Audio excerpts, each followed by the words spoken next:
Hi guys, I thought you might be interested to see this. This is an Acorn Archimedes A3020. This one is pretty much in its original state. It's had a little bit of a refurb. I've just cleaned out the keyboard and given it a bit of housekeeping inside, but other than that it's pretty much original. The only couple of minor modifications that I've made to it are as follows. I've installed a ZIDEFS interface into the module, the slot inside, and connected a compact flash drive to it. And we can see there on the screen that we've got a number of discs. So they're basically just partitions or volumes on that compact flash. The other modification that I've made is I've removed the original floppy drive, although I do have it for safekeeping just in case, and I've replaced it with a Gotek drive, just because it's more convenient that way. If I need to download some software from the internet or from wherever, I can easily transfer it to an image and load it up from the Gotek via a USB interface. And usually the way that I do that is I use a separate emulator on a Pi or a Mac or whatever other machine I choose to, download the software, repackage it, create a disk image, and then copy it across onto the USB. So what have we got here? Oh, the other addition, not a modification as such, but the other addition is this GamesPro Controller. And this is connected to the parallel interface on the back of the machine, because the A3020 didn't actually include a joystick interface. The A3010 did, because that was geared more towards the home market, but the A3020 was originally intended for educational purposes primarily, so deemed that you didn't actually need a joystick or a games controller. So this is quite a convenient solution. Let me walk you through this. So we've had a quick look at the volumes there. So we can get focus on that. All right, it's a little tricky because this is at the top of my tower, so I'm having to stand on the steps to get to it. But let me walk you through this. So if we go into the system drive here, so I've got a folder here for utils. And then in joystick, you see here, we've got an application for GamesPro. If I run that one, you'll see that what it's going to do is put the application down on the dock. And if I click on that to launch it, you can see we've got our key mappings here. Now these are the standard key mappings. You can modify them and save the config file out if you choose to, but I'm leaving them at a default for now. So there you go. So we leave that running, and there are some other utilities here. ADFFS, which will allow me to read disk images on the machine if I choose to, so I could copy those across as native images and then load them up.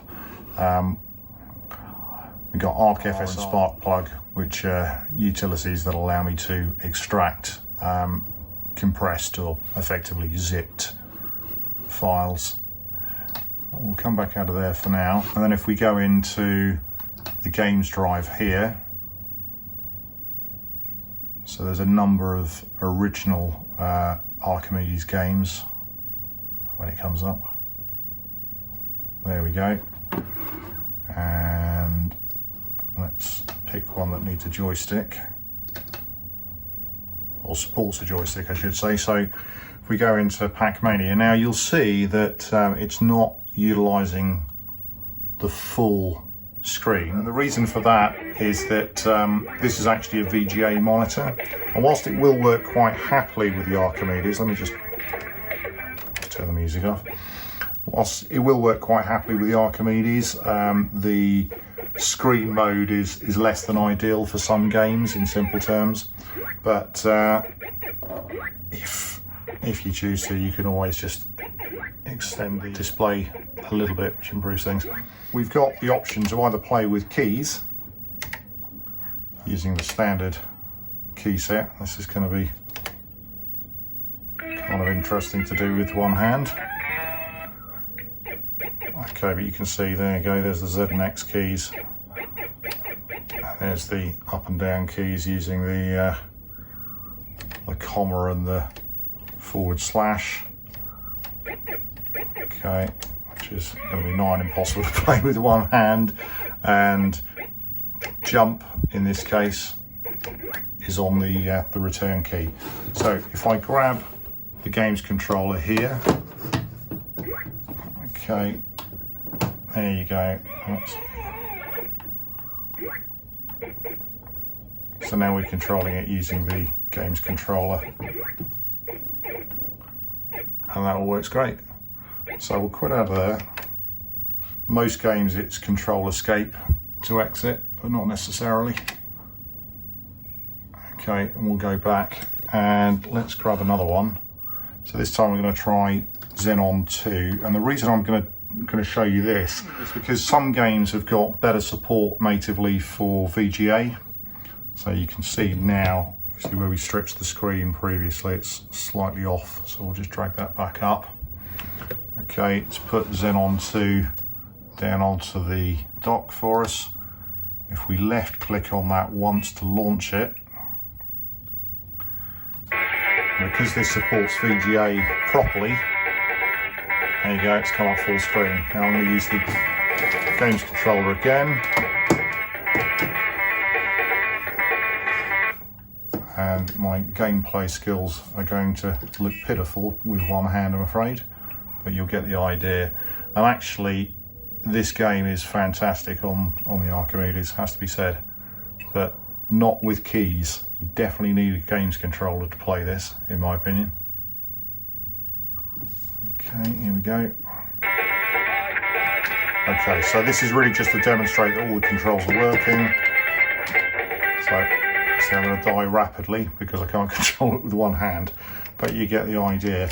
Now, sometimes the quit doesn't appear to work on this game. Not quite sure why, but not a problem.